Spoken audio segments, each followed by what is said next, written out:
Yes, you. Welcome to the You're Not Getting Any Younger podcast, a podcast for people who want to disrupt their lives for a good reason, to make it count. I'm your host, Jen Glantz, and every week I'll drop a new episode with stories from real people just like you, who woke up one morning and decided to make big changes, starting with small things. We'll cover topics like entrepreneurship, love, failure, and self-care.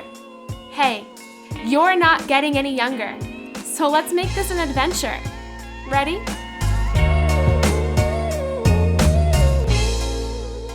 This episode of the You're Not Getting Any Younger podcast is brought to you by two of my newest projects. If you like cool things inside of your inbox that are also free, check out my two new newsletters. One is called Odd Jobs Newsletters, where I break down the oddest, weirdest, and coolest jobs out there, how to get started, how to do them, and how much do they pay. Check it out at youareodd.com. That's youareodd.com, just like you would turn to a friend and say, hey, you are odd. That's the domain name of this newsletter. And the second newsletter is called The First Years of Marriage, thefirstyearsofmarriage.com. It's a newsletter that really shines a light on the conversations, challenges, and changes that begin when the honeymoon ends. Check them out. Hey, any youngers, it's me, your host, Jen Glantz, back with another episode of the You're Not Getting Any Younger podcast. Thank you so much for pressing play on this episode. If you are listening to this episode on the go, at your desk, while you're half asleep, that's cool. That's okay. I am just happy that you are here. One quick thing to ask. I have a goal, and this is a wild goal, but my goal is to get to 200 reviews of this podcast by the end of 2021.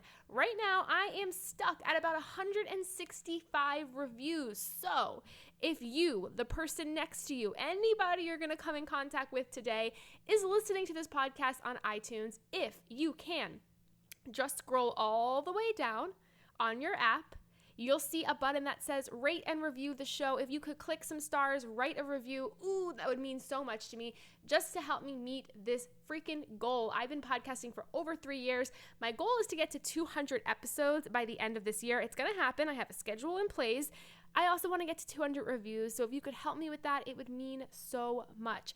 Also, if you're new to the show or you've been here for a while, make sure you hit the subscribe button on whatever app you're listening to this on. That way, when a brand new episode comes out, you'll get a notification, just a quick notification that we're here. New episodes go live every single Friday morning, but there might be a couple of sneaky ones that come through as bonus episodes, so be sure to find out about those by just clicking the subscribe button. If you've been listening to the show for a while, you know that at the beginning of the year, I am so big on setting goals. I'm so big on choosing things that people want to accomplish, putting steps in place to get them done, and usually that right there eats up a huge chunk of my year. Like, I spend the first 6 months of my year meeting a lot of those goals, or at least making progress on them. But I spend the second half of the year, which we are in right now, just sort of not going with the flow, but exploring new things, testing out new projects, working on brand new ideas. That way I could end the year and say, look, I did what I wanted to do, or I made progress on those things, and I also started other things that I'm excited to continue next year. I've been working on a lot of new things, which is why I feel like I've been so busy, but I'm liking it. I find myself doing work on Saturdays and Sundays, and I enjoy doing that. When I started to date Adam years ago, that really broke up that schedule for me. But now that we're married and we've been together for a lot of years, there's nothing more I enjoy than a Saturday all by myself working from like 8 o'clock in the morning till 8 o'clock at night. Of course, taking breaks throughout, ordering myself a large pizza, but I really enjoy working on the weekends. I don't say this to give you the advice that you should too, but I do say this because I've been working on a lot of new things. I've been working on my Odd Jobs newsletter, which you can find at youareodd.com, my First Years of Marriage newsletter, which you can find at thefirstyearsofmarriage.com, and a really cool, awesome site called BeMyBillboard.com. But I've been finding that starting these things and building those things for initial growth wasn't too bad. I followed like a strict schedule, I had a strategy in place, but to take the growth to the next level is always really hard. No matter what you're doing in life, whether you're starting projects, you're working on your career, you're just trying to get better as a human being, starting is hard, but then that becomes easy. And what gets hard next is taking things to the next level. Today, I want to talk about some advice I got recently around this word of unexpected. Sometimes doing the unexpected changes everything, from our thought process to how we approach things to just how we feel in general. I was listening to a friend of mine's podcast, The James Altucher Show, and he did a whole episode on the unexpected. And he said something in the episode like, if you want to be famous, you have to do the unexpected. And you can swap the word famous for anything: successful, achieving things, being better, whatever you want to swap the word famous in for.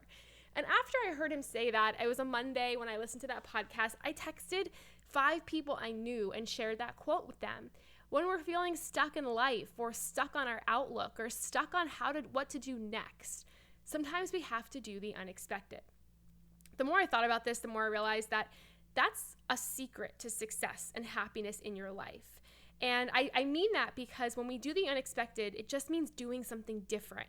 Going right instead of left, waking up 20 minutes earlier, deleting social media from your phone, which is so unexpected and quite difficult, just doing a 10-minute workout after 10 months of not working out, calling somebody rather than sending them that usual text you send, solving problems in your life with pro-con lists instead of just inside of your head. Think about it like this. When you're feeling stuck or you want to take something to the next level, look at exactly how you're doing it, write down your process, look at how you approach it, and do the opposite. Do the complete opposite. And while that's going to be scary, that's going to be frightening, you might even wonder if that's the right thing to do, what you're going to see is that you will completely surprise yourself. Try this right now. Right now, as you're listening to this, maybe press pause or wait till this is over, head to YouTube, pick a song that makes you happy, and stand up and dance to it. Now, some of you are thinking, Jen, I'm not going to do that, but thanks for the suggestion. And others of you are going to do that. That might be something completely unexpected for you. I urge you to try this. Why? Because I promise you, after you do that, after you blast a song, no matter where you are, whether you're walking the streets of New York City, or you're at your desk, or you're still in bed playing that song and dancing to it, that's the unexpected. And if you did that, I promise you, things are going to feel different now. Now, it might be temporary, but it could make things different. It could change the entire course of your day. It could change your mood, your attitude in your life.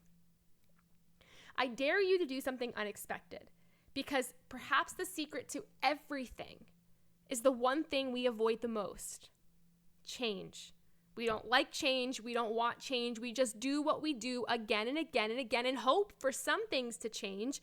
But what if we changed everything? Life isn't ever what you expect it to be anyway, so why don't you try the unexpected? When's the last time you did something super unexpected and it resulted in a win? Share that with me. Tweet me at Jen Glantz, send me an Instagram DM at Jen Glantz, send me an email, jenglantz.com, but I am cheering you on today. If you're wondering how to do this, where to start, look at your to-do list, look at a problem that you have in life, look at a thought that you can't seem to stop thinking about, look at something you want to change, look at something you want to do. Ask yourself, how would you normally do it? And then do the opposite. Do the unexpected and surprise yourself. You deserve it. Until next time, all my love, Jen Glantz. Hey you! Thank you for listening to the You're Not Getting Any Younger podcast. There are hundreds of thousands of pods out there, so thank you for listening to this one. You can find the show notes for this week's episode up on our website, anyyounger.com. Subscribe, rate, and review the You're Not Getting Any Younger podcast on iTunes so that other ears around the world can listen too. Oh, and join our secret You're Not Getting Any Younger Facebook group, where over 1,000 people are talking about how to disrupt their lives, for a good reason, to make it count. Until next week, all my love, Jen Glantz.